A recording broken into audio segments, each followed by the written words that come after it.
Wildlife conservation isn't just about saving animals. It plays a crucial role in sustaining Nigeria's biodiversity, boosting ecotourism, and creating jobs.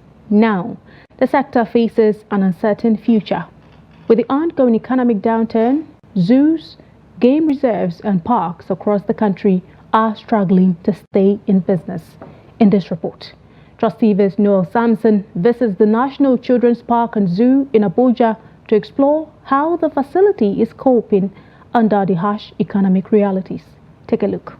A visit to the National Children's Park and Zoo Abuja opens ones to a calmer, serene atmosphere with different animals and relaxation spaces. The zoo has about 40 animals of different species, including lions, crocodiles, monkeys, snakes, buffaloes, and ostriches, among others. The manager of the park and zoo took us through how they have been coping with the present economic situation in terms of feeding, taking care of the health of the animals, and also staff welfare.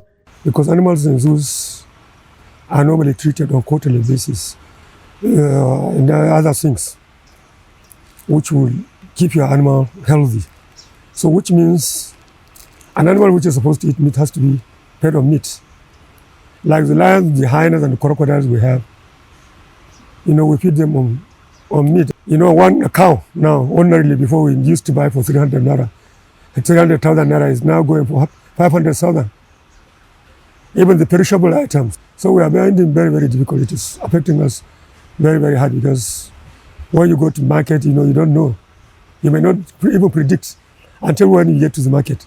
He also used the opportunity to call for government intervention in providing animals and other logistics needed to keep the park and zoo running. When you bring more animals, you will have more people coming. And when we have more people coming, then we can be able to, achieve our objective of educating.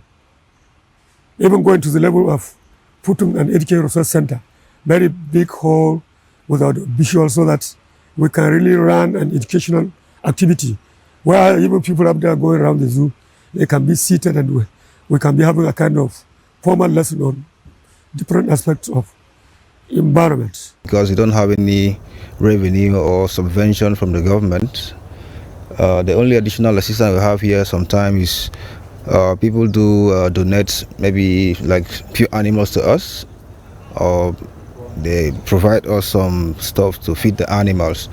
Some zoo visitors who came to the park and zoo to relax spoke on the importance of the place and justified calls for its sustenance.